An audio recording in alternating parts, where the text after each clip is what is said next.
क्या है आध्यात्म? दर्शन, चिंतन धारा, विद्या या संस्कृति की परंपरागत विरासत। आध्यात्म दर्शन यानी जीवन का शाश्वत सत्य।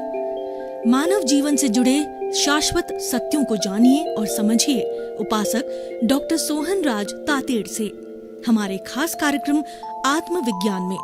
आत्मविज्ञान यानी सही दृष्टि, सही सोच। भाई और बहनों, मातृशक्ति को नमन।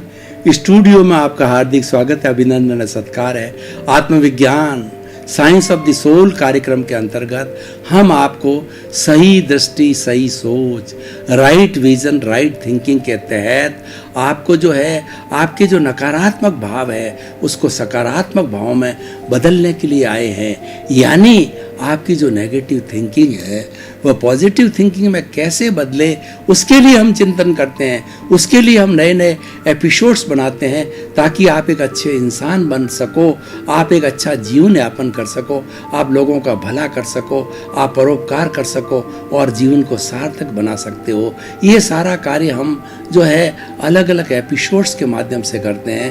तो आज का जो हमारा एपिसोड बहुत ही सुंदर एपिसोड है, अध्यात्म और विज्ञान। देखिए, ये दो ध्रुव है, एक तरफ तो अध्यात्म है और दूसरा विज्ञान है। इन दोनों की हम एक एक करके पहले परिभाषा लेंगे और फिर दोनों को जोड़ने का प्रयत्न करेंगे। विज्ञान का अर्थ होता है किसी भी वस्तु के व्यवस्थित ज्ञान को विज्ञान कहा जाता है। विज्ञान को हम अंग्रेजी में साइंस भी कहते हैं। और साइंस क्या होता है कि ऐसा बताया जाता है कि साइंस जो है वो हमारा जो भौतिक जगत है उसके भौतिक जगत की यानी पुद्गल की खोज करता है, जड़ की खोज करता है और नए नए तथ्य निकालता है और हमारे सामने ये सारी सुविधाएं जुटाता है। ट्रेन है, प्लेन है, लाइट है, मोबाइल है और जो है हमारा जितना टीवी है, ये जितने जितने आविष्कार हमारे जड़ के आविष्कार हुए हैं, जो हमारे लिए साधन बने हैं, वो सारे साधन हैं वो विज्ञान ने आविष्कार किए हैं। विज्ञान का जो मूल उद्देश्य है वो सत्य की प्राप्ति करना, परंतु कौन सा सत्य है? जड़ की तहत में पहुंचना, जड़ की प्राप्ति करना और जड़ के कानून को मालूम करना, वो उनका लक्ष्य होता है, जड़ के सत्य को प्राप्त करना। अब हम दूसरा लेते हैं अध्यात्म। अध्यात्म होता है, अध्यात्म का अर्थ होता है भीतर की ओर जाना। जड़ जो हमारे बाह्य काम करने वाले वैज्ञानिक लोग हैं वो बाह्य जगत के ऊपर काम करते हैं, जड़ के ऊपर काम करते हैं, सब कुछ उनको दिखाई देता है और वह वैज्ञानिक लेबोरेटरी के अंदर जाते हैं। वैज्ञानिक लेबोरेटरी के अंदर एक द्रव्य को दूसरे द्रव्य के साथ मिलाते हैं और मिला करके कंपाउंड बना के कुछ वो रिजल्ट निकालते हैं उनकी क्वांटिटी के आधार पर, उनकी रेशियो के आधार पर। और सब द्रव्य से द्रव्य मिलता है। जब जड़ से जड़ मिलता है तो वो 2-3 एक्सपेरिमेंट करके हैंस प्रूव करता है। तो जब पॉजिटिव से नेगेटिव जो आपस में मिलता है तो उससे जो बिजली की उत्पत्ति होती है और इस तरीके से सिद्धांत कायम किए जाते हैं। जड़ से सारा कार्य जड़ से होता है। लेकिन अध्यात्म में क्या होता है? अध्यात्म में भीतर झांकते हैं तो हमारा चेतन तत्व मिलता है। अध्यात्म चेतन के ऊपर जो है, अध्यात्म का काम भी है कि चेतन के सत्य को मालूम करना कि ये चेतन क्या है, चेतन कहाँ रहता है और इस चेतन के जो है वो क्या क्या जो है कहना चाहिए, क्या उसके गुण हैं, उन सब की जानकारी है वो अध्यात्म करता है। अध्यात्म का जगत भीतर है और हमारे विज्ञान का जगत बाहर है। आध्यात्मिक लोग होते हैं भीतर के जगत को लेबोरेटरी बनाते हैं और वो भीतर ही भीतर जाते रहते हैं, भीतर ही भीतर जा कर के और वो जो है ये तय करते हैं कि जो है वो ये चेतन के क्या गुण हैं, वो सच्चिदानंद को प्राप्त करते हैं। सत का अर्थ होता है कि अविनाशी, चित्त का मतलब होता है ज्ञान दर्शन वाला और जो है आनंद है उसका लक्षण होता है। यानी भीतर जो चेतन तत्व है उसका लक्षण आनंद है। जब पूर्ण आनंद की प्राप्ति करनी होती है, वो लक्ष्य बनता है, तब वो मुक्ति कहलाती है। मुक्ति में क्या है? मुक्ति में अक्षय सुख है, वहाँ पूर्ण आनंद है, वहाँ कोई दुख की अनुभूति बिल्कुल नहीं होती है। इसीलिए मुक्ति की बात करते हैं और मुक्ति में जाना हम पसंद करते हैं। तो ये सारा जो अध्यात्म के द्वारा होता है, अध्यात्म हमें भीतर ले जाता है और विज्ञान हमें बाहर रखता है। लेकिन दोनों का सामंजस्य जरूरी है। इन दोनों के सामंजस्य के बिना हमारा जो है जीवन नहीं चल सकता है, क्योंकि हमारा जीवन जो है वो भीतरी जगत और बाह्य जगत के सामंजस्य समन्वय से होता है। ये एक दूसरे के, एक भीतर का जगत और बाहर का जगत एक दूसरे के पूरक है, एक दूसरे के कॉम्प्लीमेंट्री है, एक सिक्के के दो पहलू है। इसके बिना काम नहीं चलता है। बिना अध्यात्म के विज्ञान लूला है और बिना विज्ञान के जो अध्यात्म लंगड़ा है। दोनों लूला और लंगड़ा मिलते हैं जब किसी चीज़ को प्राप्त करते हैं। देखिए, एक लूला था और एक लंगड़ा था। तो अब देखिए, एक अंधा था और एक जो है वो लंगड़ा था। तो दोनों ने दोस्ती की। अंधे व्यक्ति को दिखाई नहीं देता है, तो अंधे व्यक्ति ने उस लूले व्यक्ति को अपनी गर्दन पर बिठा दिया और वो लूला देखता जाता है कि ये है, ऐसे चलो वैसे चलो, और वो दोनों मिलकर के जहाँ उनको भोजन करना होता है उस स्थान पर पहुँच जाते हैं। अब देखिए कि अंधा व्यक्ति जो है वो चल नहीं सकता, अंधा व्यक्ति जो है देख नहीं सकता। दिखाने का गाइडेंस दिया लूले ने, लूला चल नहीं सकता तो उसने गाइडेंस दिया, दोनों को मिलकर के उनका काम हो गया। तो ठीक उसी तरीके से हमारे जीवन में भीतर का जगत भी चाहिए और बाहर का जगत भी चाहिए। भीतर का जगत अध्यात्म का जगत है, बाहर का जगत है वो विज्ञान का जगत है। तो इन दोनों से हमारा काम चलते हैं। हम इनकी ब्लेंडिंग करते हैं, हम इनका सामंजस्य बिठाते हैं, हम इनका संतुलन बिठाते हैं। कैसे संतुलन बिठावे? देखिए, बाहर जो हमारे जीवन का जो भी लक्ष्य है वो बाहर का जीवन है, हमारी भोगावली है, वो हमारा प्रारब्ध है और वह हमारा जो है उदय काल है। वो हम पिछले जन्म से लेकर के आए हैं, उसके अनुरूप जो है हमारा ये बाहरी जीवन मिला है और ये उदय काल चलता रहता है। उसके अनुरूप जो है हम इस जो है वो जीवन को भुगतते रहते हैं और वो हमको भुगतना ही पड़ता है, क्योंकि हम पीछे से लेकर के आए हैं। ये बाहर का जो है हमारा सारा कार्य जो है पूर्व जन्म का डिसाइडेड वर्क होता है और ये उदय और प्रारब्ध के रूप के अंदर ही होता है और वो चलता रहता है। अब देखिए, हमारा जो अध्यात्म जगत है, जो कि हम भीतर का जगत कहते हैं, तो भीतर के जगत के अंदर हमें गोते लगाने से क्या होता है, हमें अपने अस्तित्व की जानकारी होती है कि ये जो भीतर बैठा है वही बाहर के जगत का संचालन कर सकता है। भीतर का जगत बहुत ही सूक्ष्म जगत है। आपने कभी मोबाइल को देखा होगा तो मोबाइल के अंदर जो मेमोरी कार्ड लगता है बहुत छोटा सा होता है, लेकिन वो 100 GB तक का होता है। 100 GB का अर्थ होता है कि पूरा जो एक कमरा भर दिया जाए, उतनी लाइब्रेरी, सैकड़ों पुस्तकें जो है उसके अंदर जो है आ जाती है। वो छोटे से एक 100 GB के कार्ड के अंदर आ जाती है। तो भाई और बहनों, जो बाहर स्थूल है और भीतर सूक्ष्म है, भीतर के नियम अलग है और बाहर के नियम अलग है, दोनों के नियम अलग, लेकिन संचालन जो बाहर है वो भीतर है, बाहर को संचालित करता है और उसी के अनुरूप चलता है। तो हमें इसका भीतर और बाहर का सामंजस्य बनाना चाहिए। यानी हम बाह्य जगत के अंदर जो कुछ भी कार्य करें, हमारी भीतर की प्रेरणा अच्छी तरह से जरूर लेनी चाहिए। कैसे लेनी चाहिए मैं आपको बताना चाहता हूँ कि हम कोई भी कार्य करें तो उसके पहले गहरा चिंतन करें। मान लीजिए नया व्यक्ति को बिजनेस स्टार्ट करना है तो भीतर से उसको प्रेरणा ली जानी चाहिए। 3 तरह के प्रश्न भीतर से होते हैं। एक तो होता है हमारा चिंतन, दूसरा होता है हमारा मनन और तीसरा होता है निध्यासन। चिंतन का अर्थ होता है किसी चीज़ का हमने चिंतन किया कि यह कार्य हमें करना है, वो चिंतन कहलाता है। और उसके बाद में मनन का अर्थ होता है गहराई से सोचा जाए कि यह कार्य किया जाना चाहिए या नहीं किया जाना चाहिए, इस कार्य के करने में मेरे में सामर्थ्य है या नहीं है, या यह कार्य लाभ का है या हानि का है।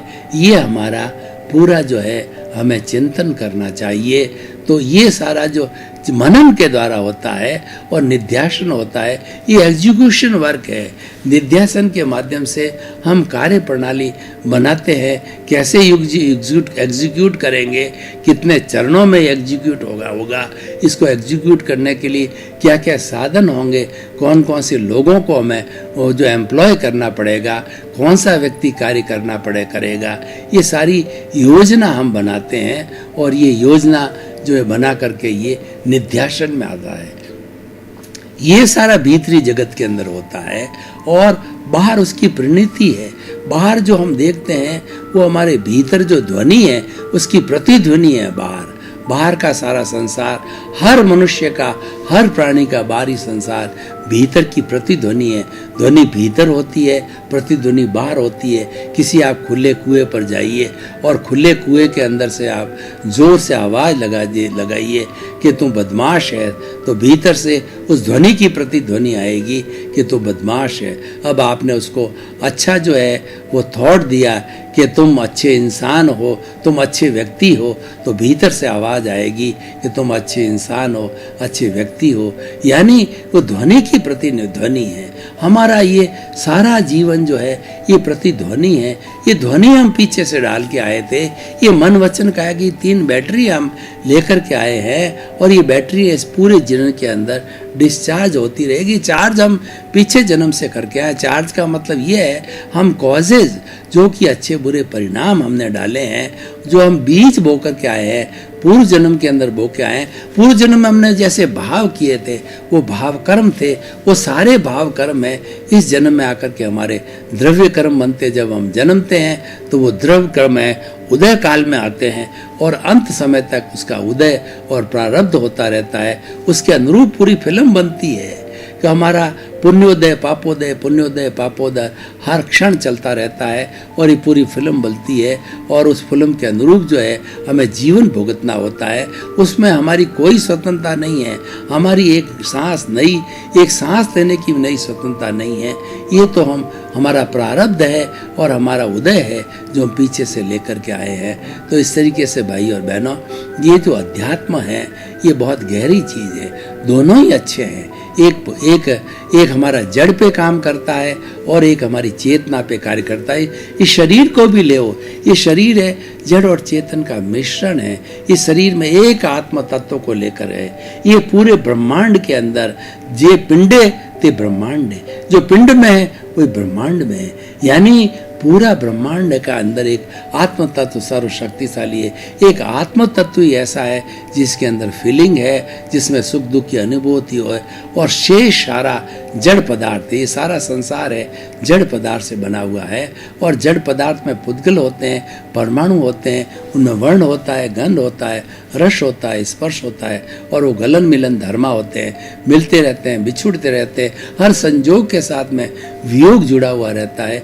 ये प्रकृति का नियम है, ये कुदरत का कानून है, ये सनातन सत्य है और ये अल्टीमेट ट्रुथ है कि जड़ और चेतन 2 पदार्थों से सारी सृष्टि बनी होती है और जड़ का लक्षण अलग है, चेतन का लक्षण अलग है। जड़ कभी भी चेतन नहीं हो सकता, चेतन कभी भी जड़ नहीं हो सकता।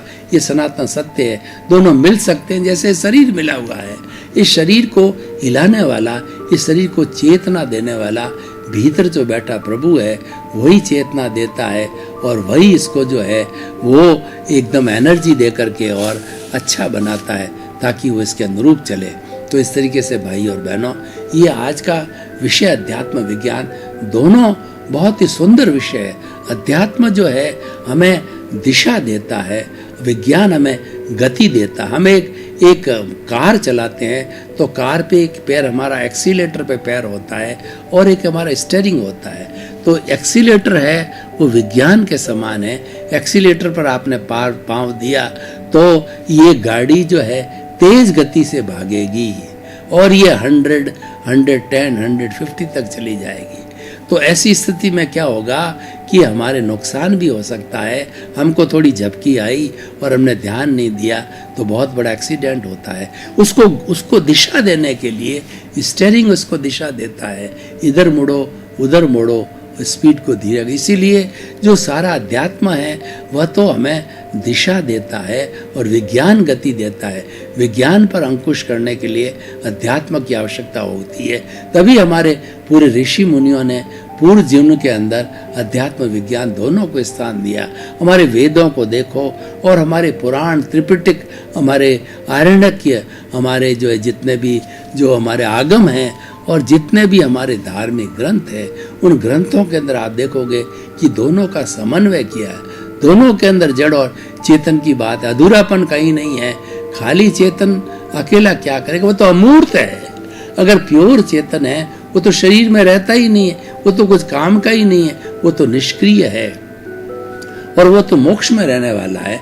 जैसे हमारा शरीर है, ये तो शरीर के अंदर जो आत्मा है ये तो मुक्ति की अवस्था है, लेकिन शरीर में आने के कारण में इस शरीर को जो है चेतन बनाता है, इसको एनर्जी देता है, तब ये मिश्र होकर के और ये जो है वो चेतनवत होकर के ये कार्य करता रहता है और सारे कार्य दुनिया के होते हैं। अगर हमारा शरीर न हो हम कैसे कार्य करेंगे?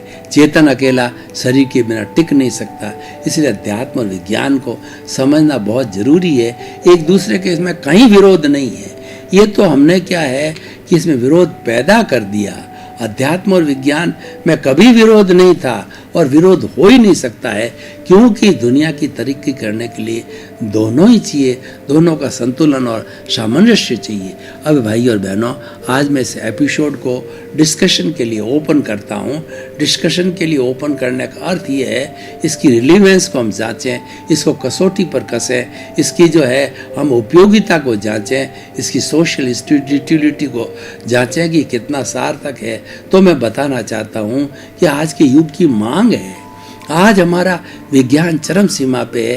दुनिया में ऐसी कोई चीज़ नहीं, ऐसा कोई व्यक्ति नहीं, ऐसा कोई प्राणी नहीं जो कि विज्ञान से अछूता रह सके और उसके बिना काम चला सके। हम इतने परतंत्र हो गए कि विज्ञान की कार्य प्रणाली और विज्ञान के जो साधन है उसके उपयोग के बिना हम जीवन चला ही नहीं सकते। हमारा जीवन एक क्षण भी नहीं चल सकता। मनुष्य एक सामाजिक प्राणी है, वह समाज में रहता है, समाज से वो सहयोग लेता है। समाज से सहयोग लेने का अर्थ ये होता है वो विज्ञान से सहयोग लेता है, विज्ञान के साधनों का सहयोग लेता है। वो बातचीत करने के लिए मोबाइल का उपयोग करता है, वो बड़ी बड़ी दूरी स्थान पर जाने के लिए ट्रेन का और बस का, फ्लाइट का या जो कार का उपयोग करता है। हर चीज़ में विज्ञान का उपयोग होता है। उसके बिना मनुष्य जी नहीं सकता।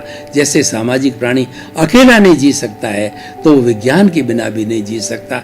और अकेला विज्ञान करता रहेगा तो क्या होगा? आदमी शैतान हो जाएगा, आदमी इंद्रिय लोलुप हो जाएगा और अपने जीवन का नाश कर देगा। वो केवल भोग करने लग जाएगा और उसकी तृष्णा बढ़ती जाएगी। देखिए, जो हमारा इंद्रियों का जगत है ये ग्रीड का जगत है। ग्रीड के लिए कहा गया है कि व्यक्ति के अंदर लोभ की प्रवृत्ति जब बढ़ जाती है, जहाँ लाहा तहाँ लोभा, जहाँ लाभ होता है वहाँ लोभ होता है। इंद्रिय संसार के अंदर लाभ चढ़ता ही चढ़ जाता है और चढ़ते चढ़ते व्यक्ति जो है वो विनाशकारी बन जाता है, अहंकारी बन जाता है और वह व्यक्तियों का बहुत ही सुपीरियरिटी कॉम्प्लेक्स आ जाता है। ऐसी भी स्थिति पैदा नहीं होनी चाहिए। उसके लिए अध्यात्म उसको अंकुश करता है। अध्यात्म कहता है कि नीड तुम्हारी आवश्यकता है, तुम रखो, कोई मनाही नहीं है। तुम्हें एक घर चाहिए और तुम्हें जो है रोटी, कपड़ा, मकान, शिक्षा, चिकित्सा चाहिए, तुम्हारे परिवार के भरण पोषण करिए, उतनी तुम्हारी नीड है, उतनी तुम जरूरत पूरी करो। पर ग्रीड के ऊपर जो है वो डिलीट कर देते हैं, क्रॉस लगा देते हैं कि ग्रीड का कोई आवश्यकता नहीं, उपयोगिता नहीं है। तो आज के विज्ञान के युग के ऊपर अंकुश करने के लिए, उस ग्रीड पर अंकुश करने के लिए हमें भीतर जाना होगा। भीतर हमारे सुकून है, भीतर हमारे शांति है, भीतर हमारे अध्यात्म है और भीतर हमें जो है बहुत बड़ा आनंद का खजाना मिलता है। आनंद बार नहीं है। कस्तूरी के मृग जो मृग तृष्णा में क्या होता है कि मृग की नाभि के अंदर कस्तूरी होती है और कस्तूरी की सुगंध इतनी मोहक होती है, जब चारों तरफ फूट जाती है वो सुगंध, तब जो है मृग है वो कभी इधर दौड़ता है, कभी उधर दौड़ता है। वो तृष्णा करता है कि ये सुगंध कहाँ से आ रही है। उसको ये पता नहीं है कि ये सुगंध मेरी नाभि में कस्तूरी वहाँ से आ रही है।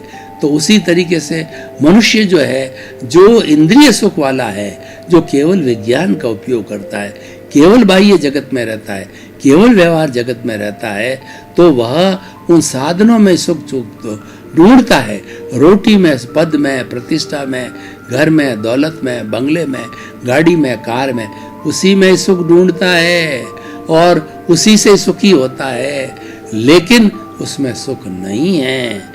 सुख तो भीतर है, सुख बाहर है ही नहीं है।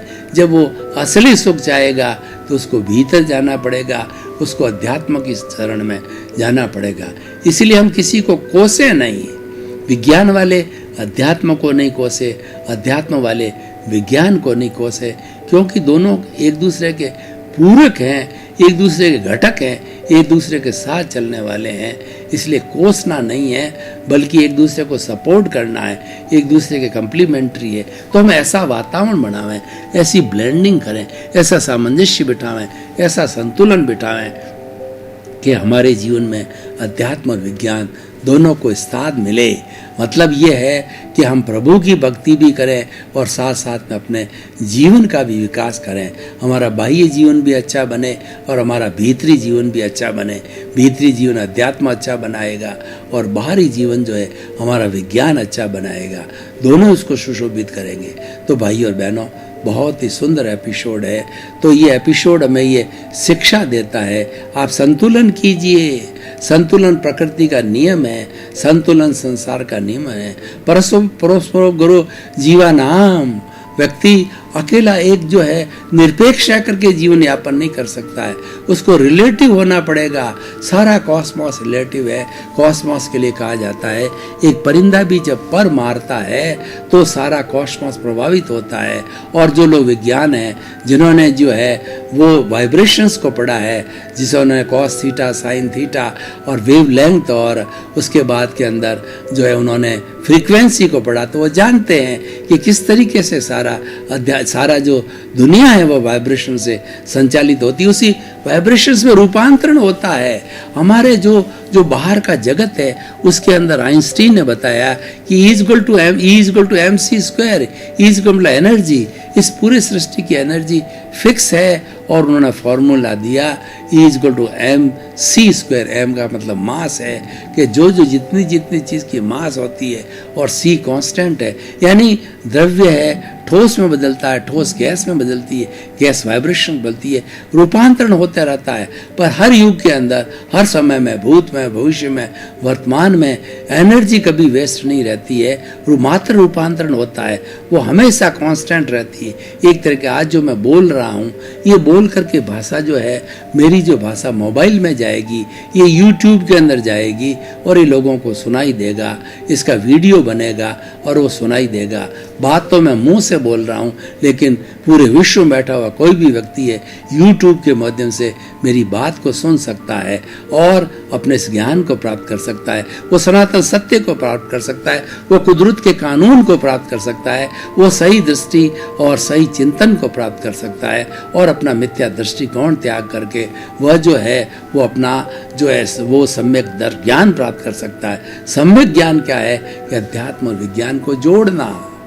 निरपेक्ष जीवन नहीं जीना, ये सम्यक दर्शन है। सापेक्ष जीवन जीना, अनेकांत का जीवन जीना, शाहदवाद का जीवन जीना, ये जो है हमारा जो है सम्यक दर्शन है। और जब सम्यक दर्शन प्राप्त होता है तो हमारी जीवन को एक दिशा मिलती है, जीवन को एक फाउंडेशन मिलती है। जब कोई भी हम मकान बनाते हैं, उसकी नींव को हम फुल प्रूफ कर देते हैं कि वो भूकंप के झटके भी सहन कर सकती है। उसको गहरा करते हैं और उसको इतना मजबूत डालते हैं कि कितने झंझावात आए, उस पर आप 100 मंजिल बनाओ फिर भी वो नींव नहीं लेगी।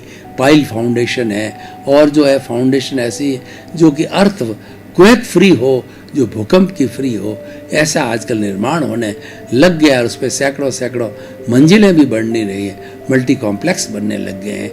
तो ये सारा कैसे होता है कि हमारी नींव मजबूत होनी चाहिए। वो नींव है हमारा सम्यक दर्शन है। उस सम्यक दर्शन की प्राप्ति होगी।